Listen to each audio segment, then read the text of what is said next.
Welcome to the deep dive. Today we're doing something pretty specific. We're looking at a shortcut for professional productions. A very interesting one. The mission is to see how you can take basically any small video camera you already have and turn it into a full-blown robotic PTZ system. Exactly. And we're doing it by looking at one particular device, Yeah. the Datavideo PTR-10T MK-II. It's a robotic pan-tilt head. And this is really for anyone who needs, a multi-camera setup that can be run by just one person. It's all about doing more with less. Okay, so let's unpack this thing. First off, the build. What are we looking at? It's a solid piece of kit, aluminum alloy. It weighs about 3.4 kilograms. So it's robust, but not, excessively heavy. Right. And it can hold a camera load of up to 4 kilograms, so you have some real flexibility with what you mount on it. Tripod, wall, ceiling, pretty much anywhere. But the physical strength is only half the story.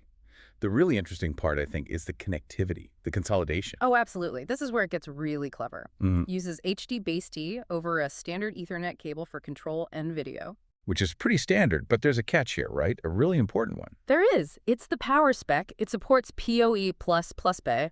That's power over Ethernet++. Okay, wait. PoE++?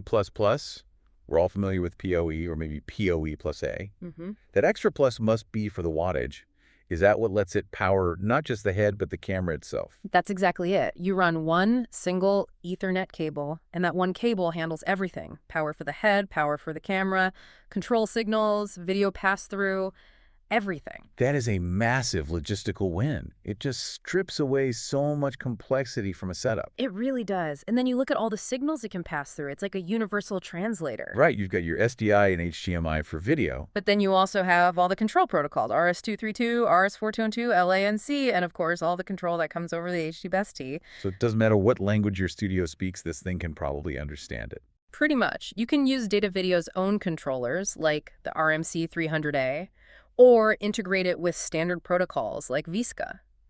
It can even plug into big automation systems from, say, Crestron. Let's talk about the actual movement. How precise can it be? Well, the pan range is 340 degrees, and the tilt is plus or minus 45 degrees. But the speeds are what's critical. Right. The pan can move pretty quickly, up to 15 degrees a second, but the tilt can slow down to just 0.06 degrees per second. 0.06, that's almost imperceptible. Exactly. And that's the difference between a jerky robotic move and a smooth cinematic one. It has that broadcast quality finesse. And for efficiency, this is where the presets come in. I saw it supports 50 of them. 50 preset positions. So you, as the single operator, can frame up a perfect shot, save it, and recall it instantly.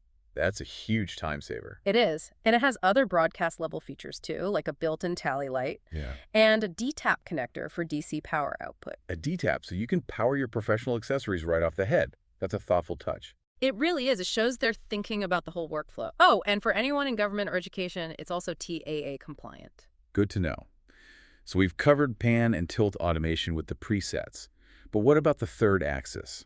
What about zoom? Ah, that's the final piece of the puzzle. And that's where the optional zoom encoder kits come in. They call them ZEK kits. An optional kit. So the head itself doesn't read zoom position. Not out of the box. Yeah. But with the ZEK1 kit, it can read and, more importantly, recall the precise zoom position of your lens. So your presets can now include pan, tilt, and zoom. Exactly. And then there's the ZEK2, which takes it even further. It's designed for cinema cameras. It lets you mount a motor like the Tilta Nucleus M directly to the system. So you could take something like a Panasonic BGH1, a cinema block camera, and turn it into a fully automated system that can recall, focus, and zoom. Now you're getting it.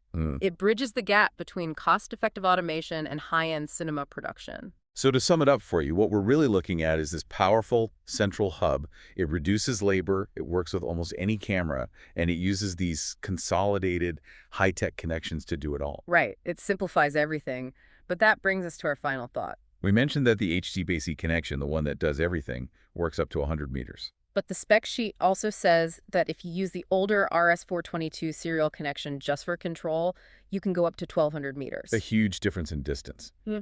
So for you, as you're designing a system, what are the subtle trade-offs? When would you choose the amazing consolidation of HDBaseT versus the extreme long-range simplicity of serial control? That's your next deep dive.